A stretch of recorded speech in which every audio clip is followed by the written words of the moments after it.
प्रेम से बोलिए गुरु भगवान की जय। देवियों एवं सज्जनों, फिर अगले भाग में आपका स्वागत है उस परम ज्ञान के साथ। तो भगवान भाव के भूखे हैं, धन दौलत संपत्ति का नहीं। भगवान किसी का भात नहीं खाते हैं, वो भाव खाते हैं। यदि भाव सही है तो वो आपका जूठन भी खा लेंगे और सारा काम आपका कर देंगे बिना मोल के। लेकिन उसके लिए प्रेम चाहिए, निश्चल छल रहित, और विश्वास होना चाहिए। गुरु के वचन प्रतीत न जेहि सपने सुगम न सुख सिद्धिते।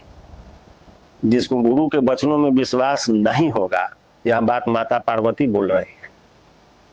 सप्तऋषि से माता पार्वती ने बोली, जिसको अपने गुरु के वचन में विश्वास नहीं होगा वह स्वप्न में भी सुख और सिद्धि नहीं पा सकता है। स्वप्न भी देखेगा तो दुख स्वप्न नहीं देखेगा, सुख स्वप्न नहीं देख सकता है।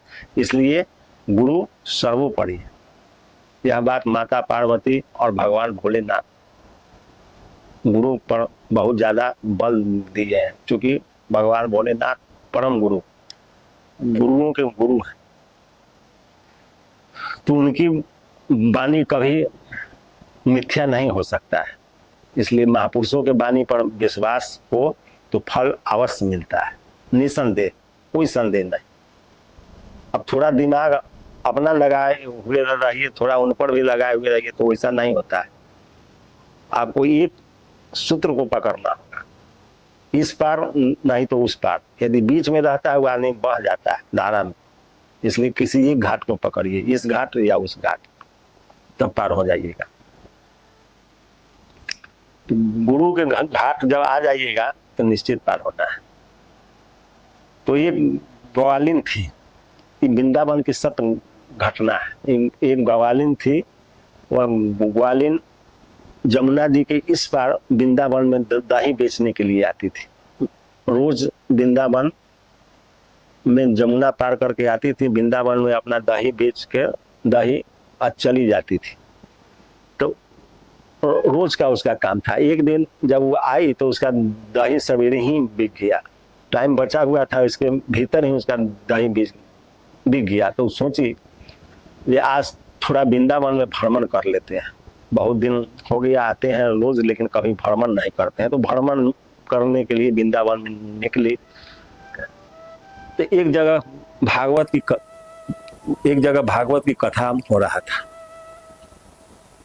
और कथा के पास जब गई तो व्यास पीठ से व्यास जी बोल रहे थे, जो राधे श्याम राधे श्याम राधे श्याम कहेगा वो भवसागर पार कर जाएगा। संसार के सारे दुख, सारे तकलीफ, सारे रोग, सारे शोक उसका समाप्त हो जाएंगे और भवसागर से बहुत आसानी से पार हो जाएगा, वो भवरोग से मुक्त हो जाएगा। तो ग्वालिन सोची कि जब राधे श्याम कहने से भवसागर पार हो जाएगा तो हम तो जमुना जी डेली पार करते हैं, 2 पैसा इधर से 2 पैसा उधर से रोज लगता है, 4 पैसा ही तो हमारा बच जाएगा। वो सोची कि बहुत बढ़िया बात आई, हमको मिल गया। तो वो अपना कथा सुनी और वहां से चल दी। तो और दिन जहाँ घाट रहता था, जहां से नाव चलता था, वहां जाती थी, लेकिन उस दिन वो चल दी और तो समझ गई कि जब भवसागरी पार कर सकते हैं तो जमुना जी कौन बड़ा चीज है।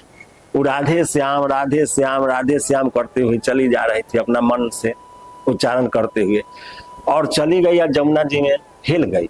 जब जमुना जी में हिलते गई नदी में, राधे श्याम करते तो उसका जैसे पांव भी नहीं डूबा और जमुना जी पार हो गई। और रोज उसी सहारे राधे श्याम करते हुए किसी सामने कोई जगह से कहीं से वो जमुना जी हिल के इस पार चली जाती थी और उस पार फिर चली जाती थी। तो जब वो 6 महीना जब इस तरह इस साधना का पालन करते हुए चली, तो एक दिन सोची गुरु जी का बहुत महिमा है, जो कम से कम हमारा इतना भाड़ा, नाव का भाड़ा तो बचाए, से कम उनका एक दिन घर पर बुला कर स्वागत बात करावे, भोजन वोजन करा के कुछ दान दक्षिणा देना जरूरी है, क्योंकि गुरु है हमारे, तो उनका सम्मान करना बहुत जरूरी है। बहुत दिन हो गया, 6 महीना तक हम उनसे मिले भी नहीं। एक दिन वृंदावन में फिर गुरु महाराज को ढूंढने लगे, व्यास जी को। फिर घूमते घूमते देखे व्यास जी एक जगह कथा कह रहे थे। तो कथा जब समाप्त हुआ तो ये बहुत अर्जी विनती की एक दिन आप हमारे घर पर चलिए, से हमारा मन है आपका स्वागत सम्मान करने का। व्यास जी कहें ठीक है, तुम जब कहो। तो एक डेट निश्चित हो गया, जो ठीक है फलाने तिथि के आपके यहाँ चलना है। तो आ गई ग्वालन, और इधर से व्यास जी दोनों साथ साथ चल लिए वृंदावन से। जब चले तो जिधर घाट था, जहाँ से नाव चलता था, उधर नहीं जाके दूसरे तरफ वो जा रही थी। व्यास जी सोचे थे कोई होगा अपना छोटा नाव, डोली उली रखे हुए हैं, डेंगी छोटा सा, कहीं उससे हमको उस पार ले जाएगी। लेकिन जब जमुना नदी के तट पर गए तो व्यास जी दिख रहे हैं कि यहाँ तो कोई साधन नहीं है, यहाँ तो कोई घाट ही नहीं है, तो फिर पार कैसे जाएगी। तो वो कही जब चलिए गुरु जी बोलो राधे श्याम, गुरु जी बोलो राधे श्याम करते हुए इनको अभी आगे आगे बढ़ने लगी। अब पीछे से व्यास जी चलने लगे, और थोड़ा दूर चले तब अब इसका तो पाँव नहीं डूब रहा था। व्यास जी धीरे धीरे अब डूबने लगे, उनके पानी यहाँ तक आ गया। व्यास जी सोचे जी यह कहीं पैर रखती है, वहाँ कुछ पत्थर न तो जमा करके रखी हुई है कि क्या है। लेकिन अब वो पूछ रही थी कि अरे तुम्हारा पाँव भी नहीं भींग रहा है, मेरा पूरा शरीर भींग रहा है, हम डूब रहे हैं, बताओ जैसे कैसे पार हो।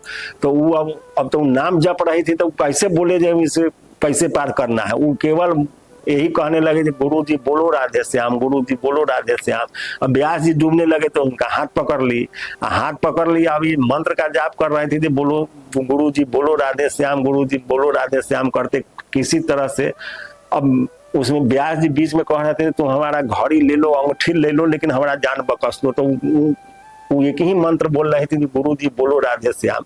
अब गुरु जी सोच रहे थे न जाने कोई प्रेत है कि जादूगरनी है, कहाँ हमको लेके जा रहे हैं, या फंस गए बुरी तरह, ये तो नदी में डुबा के मार देगी, कि उस पार लेके क्या करेंगी।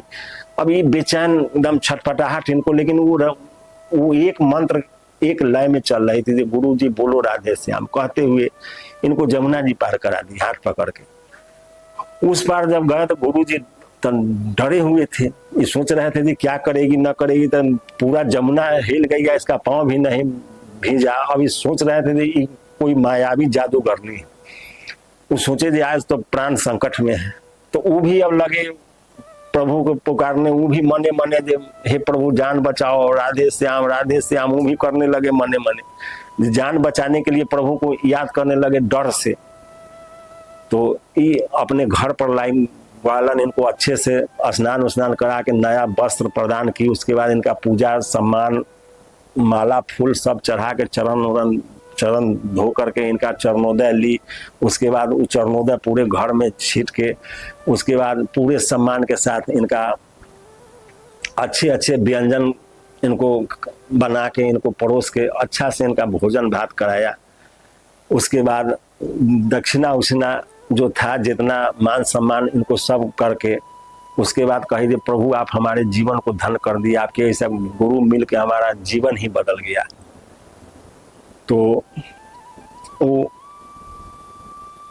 जो व्यास जी थे वो कहे कि तुम जो है ये जो जिस मंत्र के सहारे तुम जमुना जी पार कर गई, वह कौन मंत्र है, वह मंत्र तुमको कौन बताया। तो कही ग्वालन जो हमारे गुरु आप ही ना एक रोज बता रहे थे वहाँ वृंदावन में व्यास पीठ से जो आदमी राधे श्याम का नाम जपता है वो भवसागर से पार हो जाता है। तो हम उसी दिन से उस मंत्र को जपने लगे। हम सोचे थे भवसागर तो बहुत बड़ा है, जमुना जी तो छोटा है। उस दिन से हम आने जाने लगे। तब व्यास जी जो थे वो रोने लगे और उस ग्वालन का पैर पकड़ लिए।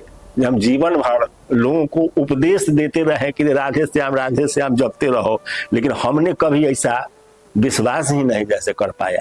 हमने तो उस केवल पुस्तक के लिखा हुआ बात लोगों को समझाते रहा, लेकिन आज तुमने तो हमारा आंख ही खोल दी। जैसे तुम आज से मेरी गुरु हो गई। तो ग्वालिन कहे नहीं, गुरु आप ही हैं, हम आप ही के बताए हुए मार्ग पर चले तो हम इस शक्ति को पाए, इसलिए गुरु आप ही हैं, गुरु हम नहीं हैं। फिर व्यास जी को उस दिन से भगवान के चरणों में विश्वास हुआ और कथा छोड़ के अब राधे श्याम करने लगे। और वो भी व्यास जी उस ग्वालिन के बताए मार्ग पर चल के वो भी परम सिद्धि को प्राप्त हो गए, वो भी भगवान श्री कृष्ण के प्रिय हो गए। तो भगवान के कहने का तात्पर्य है कि भगवान का केवल किताब पढ़ने से, उनकी कहानी लोगों को सुनाने से इससे भगवान नहीं मिलते हैं।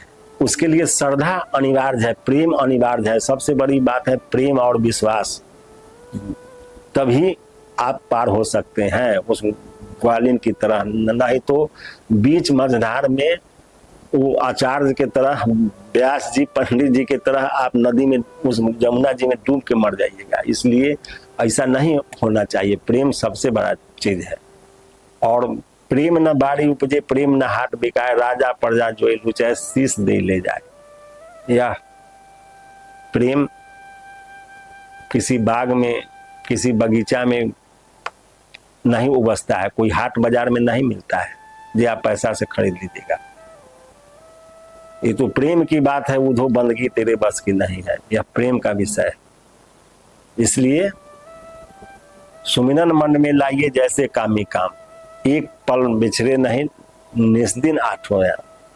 उस तरह से प्रेम को जब आप स्मरण करिएगा उस प्रभु के साथ, तो आप भवसागर भी उसी तरह से पार कर जाइएगा जैसे ग्वालिन जमुना जी को पार कर गई।